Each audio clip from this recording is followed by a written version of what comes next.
Football has produced many magicians, but few have played the game quite like Juan Roman Riquelme. He wasn't just a midfielder, he was an artist, a conductor, a player who made the game slow down to his rhythm. His touch was velvet, his vision unmatched, and his presence on the ball hypnotic. And yet, despite all his talent, his name is rarely mentioned in the same breath as the greats of his era. Riquelme was never a player who fit into the modern game. He didn't press, he didn't sprint, and he didn't chase lost causes. But give him the ball and he would create magic. He was a pure enganche, the traditional Argentine number 10, which is a dying breed in today's fast-paced, data-driven football world. His story is about brilliance, defiance, and ultimately underappreciation.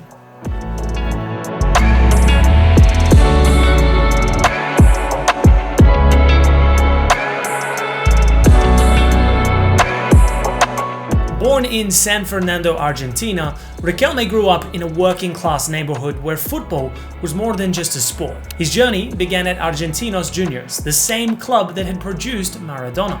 Even at a young age, his talent was visibly unique. His passing range, ability to shield the ball, and composure under pressure were unlike anything scouts had seen in years. It wasn't long before Boca Juniors came calling. When Riquelme arrived at Boca in 1996, he found himself under the mentorship of Carlos Bianchi, one of Argentina's greatest ever managers. In a team full of warriors, Riquelme was the artist, the player who could unlock defenses with a single pass. Between 1998 and 2002, Boca dominated both domestically and internationally. Riquelme was at the heart of it, pulling the strings as Boca won back-to-back Copa Libertadores titles in 2000 and 2001. His performances in the 2000 Intercontinental Cup final against Real Madrid were legendary. He completely outclassed a midfield that included Figo and Makalele. At Boca, he wore the number 10, a shirt with immense significance. It was the same number that Maradona had once worn. Riquelme wore it with pride, dictating games with his effortless brilliance.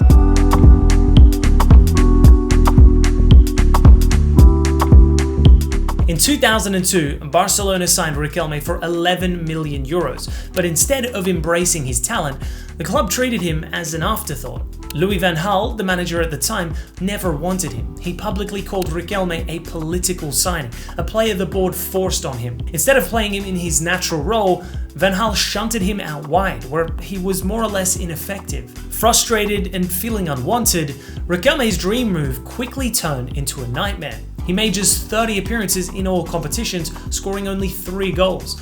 By the end of the season, it was clear he had no future at the club. Barcelona sent him on loan to Villarreal, a small club with big ambitions. But in the background, there was someone who noticed his struggles.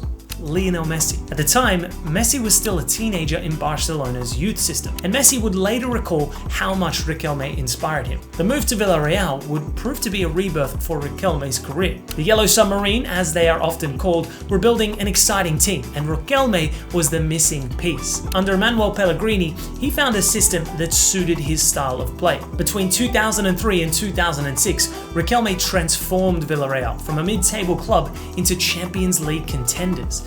He dictated the tempo, controlled games, and made everyone around him a better player.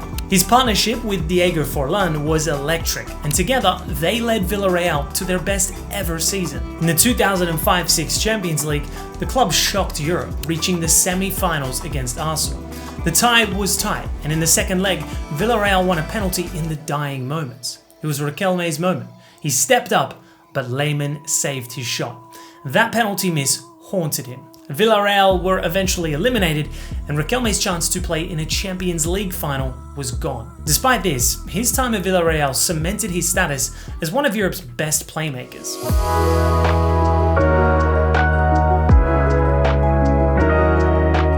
By 2006, Riquelme was the heartbeat of Argentina's national team. In that year's World Cup, he was Argentina's best player. In the round of 16 against Mexico, he controlled the game, assisting Max Rodriguez's iconic volley.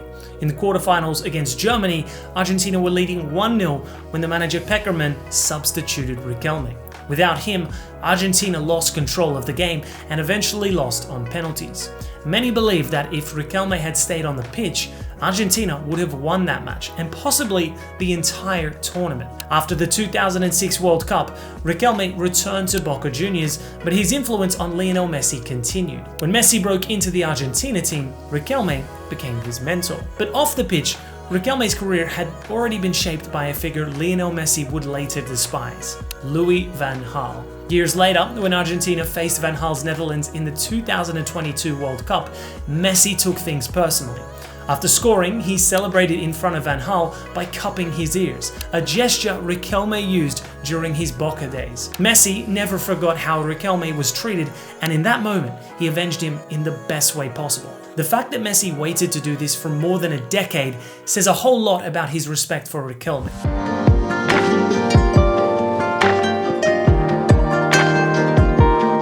After his heartbreaking Champions League exit with Villarreal and the disappointment of the 2006 World Cup, Riquelme returned to Boca Juniors in 2007. Boca had qualified for the 2007 Copa Libertadores, South America's most prestigious club competition. With Riquelme back in the squad, they became unstoppable.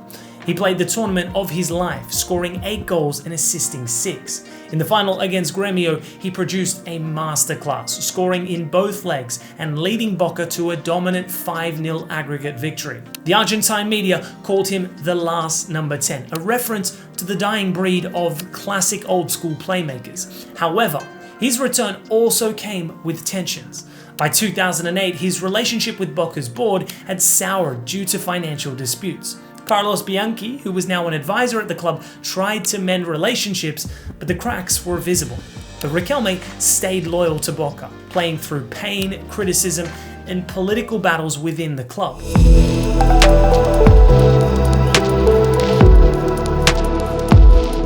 While Riquelme was flourishing at Boca, his international career took a dramatic turn.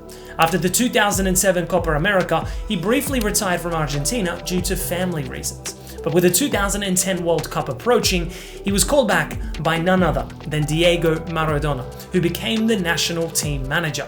This should have been a dream scenario. Maradona coaching one of the most Maradona-like regen players of his generation. But it quickly turned sour. Riquelme didn't like Maradona's tactics or leadership style. The final straw came when Maradona publicly criticized him in the media, questioning his work rate. Riquelme, never one to hold back, immediately retired from international football. He said he would never return while Maradona is in charge. It was a sad and unnecessary end to his time with Argentina. He led Boca to another Copa Libertadores final, and in 2012, though they lost to Corinthians, injuries and politics made his later years frustrating, but his impact on Boca never wavered. He briefly left the club in 2014 for a nostalgic return to Argentinos Juniors, helping them get promoted before retiring. It was a full circle moment. He had started his career there, and now he was ending it by giving something back. In 2019, he became Boca Juniors vice president, taking charge of football operations.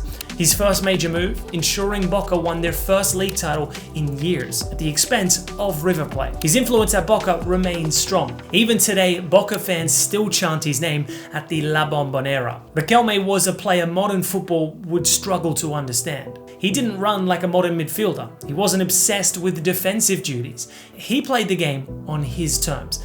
And that's what makes him so special. His legacy isn't just about trophies, it's about how he played the game. He was a reminder that football is about intelligence, not just intensity. He was an artist in an era where football was becoming industrialized. Players like Messi, Iniesta, and Kevin De Bruyne have all spoken about the importance of vision and technique, traits that defined Riquelme. He inspired a generation, even if he never got the mainstream recognition of some of his peers. And yet, football has largely moved past players like him. The traditional number 10 role has more or less disappeared from the modern game. Teams demand pressing, energy, and versatility. There's little room for the slow, methodical playmaker who dictates the game at his own pace. In a way, Riquelme was the last of his kind, the last true enganche. He was the genius football forgot, but Boca nor Villarreal never will.